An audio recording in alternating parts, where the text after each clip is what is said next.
Halo sobat-sobat STU Press dimanapun kalian berada. Kembali lagi bersama kita, Pusat Penerbitan dan Bookshop Universitas Sanata Dharma. Dengan saya Stevi akan membawakan podcast kita pada siang hari ini. Juga di samping saya sudah bersama dengan Ibu Ilsa Haruti Suryandari SIP MSCAK sebagai salah satu dosen penerima program hibah tahun 2024. Pertama-tama kita ucapkan banyak selamat kepada Ibu Ilsa yang sudah menjadi program penerima hibah tahun 2024 ini. Dan sebelum kita memasuki lebih dalam terkait dengan isi buku dasar-dasar perencanaan keuangan pribadi yang sudah diterbitkan oleh Ibu Ilsa, saya mempersilahkan terlebih dahulu kepada Ibu Ilsa untuk dapat memperkenalkan diri. Oke, ya, baik, terima kasih Mbak Stevi. Ya, betul. Baik, nama saya Ilsa Haruti Suryandari, saya dari program studi akuntansi, dan kebetulan di program studi akuntansi saya juga mengajar mata kuliah perencanaan keuangan yang ditawarkan tidak hanya untuk program studi akuntansi, tetapi juga ditawarkan sebagai mata kuliah lintas prodi. Nah, untuk kali ini saya dan Pak Agustinus Tri Kristanto ini kemudian untuk menyusun sebuah buku yang akan kami gunakan untuk melengkapi pembelajaran dalam mata kuliah perencanaan keuangan. Gitu? Ya, baik. Terima kasih untuk perkenalannya Bu Ilsa. Seperti yang sudah disebutkan oleh Bu Ilsa juga, ada Bapak Agustinus Tri Kristanto ya Bu, sebagai penulis dari dasar-dasar perencanaan keuangan pribadi. Nah, untuk mengulik lebih dalam terkait dengan buku ini Bu, mungkin kita boleh mengawali dengan secara garis besar dasar-dasar perencanaan keuangan pribadi ini isinya apa Bu? Oke, dasar-dasar perencanaan keuangan pribadi ini berisi tentang segala sesuatu tentang untuk perencanaan keuangan pribadi, mulai dari dasar awal tentang pengelolaan keuangan pribadi, kemudian pengambilan keputusan keuangan, dan kemudian investasi, manajemen risiko, lalu perencanaan hari tua atau perencanaan pensiun, dan hingga kemudian perencanaan pajak dan distribusi waris. Oke, terima kasih banyak untuk jawabannya Bu. Jadi buku ini benar-benar lengkap ya teman-teman, karena nggak cuma bahas dasarnya doang, tapi kita bisa dikenalkan dengan investasi, pensiun, dan lain sebagainya ya. Kemudian kalau boleh tahu, apa motivasi Ibu untuk menulis buku ini, dan siapa sih Bu target pembaca dari buku ini?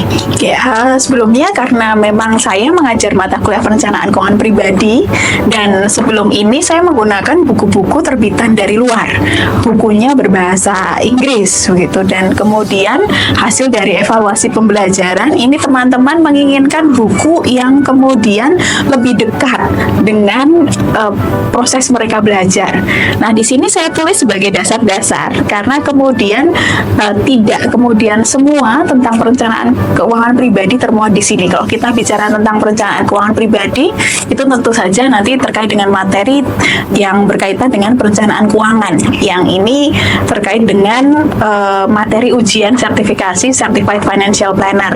Nah, buku ini memang diambil beberapa bagian dari materi ujian Certified Financial Planner, tetapi tidak kemudian semuanya. Jadi, misalnya investasi, kemudian tidak secara detail untuk reksadana apa, sampai kemudian ke perhitungan untuk portofolio dan sebagainya, tidak. Tetapi buku ini lebih ke pengenalan yang kemudian bisa digunakan oleh teman-teman mahasiswa, khususnya yang mengambil mata kuliah perencanaan keuangan pribadi ini, supaya bisa lebih lancar dalam belajar, dan juga kalaupun mereka tidak mengikuti mata kuliah perencanaan keuangan pribadi, mereka juga bisa menggunakan buku ini untuk kemudian sebagai panduan bagaimana melakukan perencanaan keuangan pribadi. Mbak Stevi juga bisa menggunakan buku ini karena di buku ini tidak hanya teori saja, tetapi di dalamnya ada contoh-contoh kasus, kemudian simulasi bagaimana cara menghitungnya yang kemudian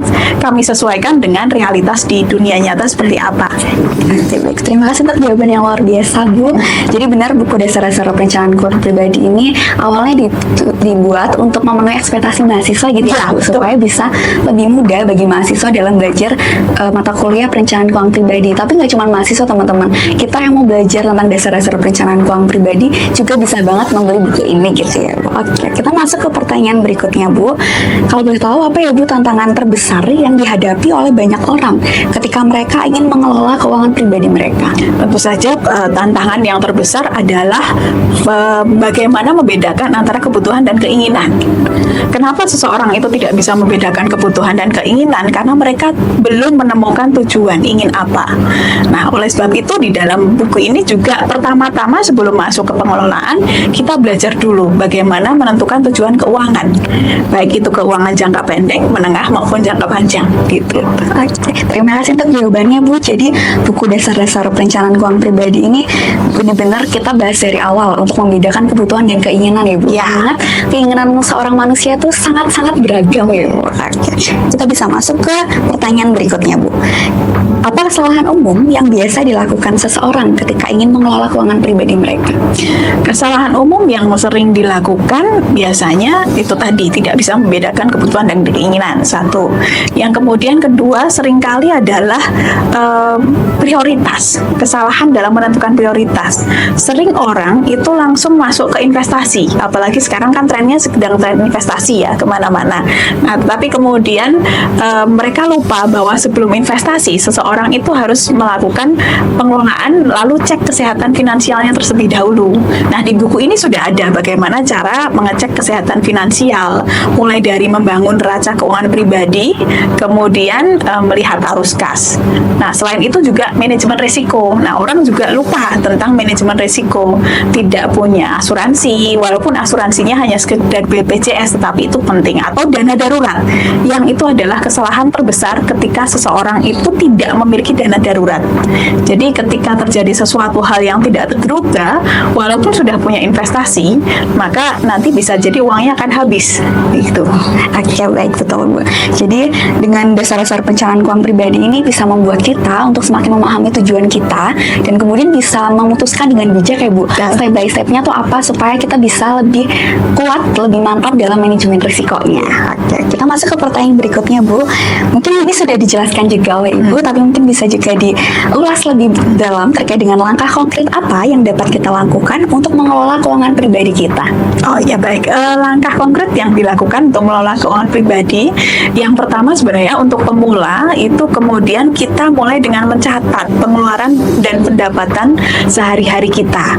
Nah, setelah kita mencatat pengeluaran dan pendapatan pribadi, kita akan melihat pola pendapatan dan pengeluaran. Kita bisa tahu borosnya di mana, kemudian kita perlu menyisihkan di mana. Nah, baru kemudian di situ kita bisa mulai melakukan penentuan tujuan keuangan.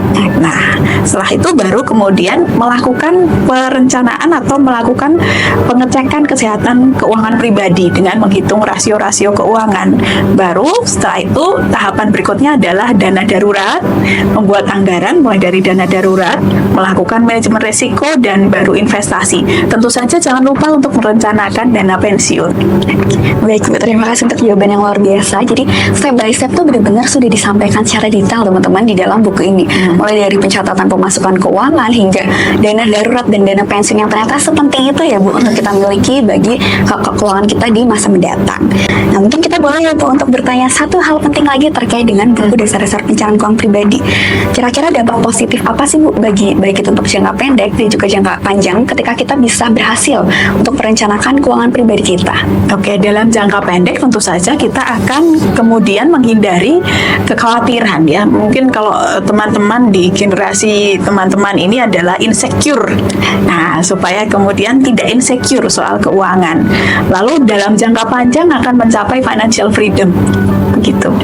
Oke, baik, terima kasih untuk jawabannya Bu. Jadi bisa untuk menghalau insecurity dan juga mencapai financial freedom di masa depan ya Bu. Nah, dan kemudian Bu, apakah saya boleh tahu terkait dengan motivasi atau alasan yang mendasari Ibu untuk mau menerbitkan buku ini di STU Press?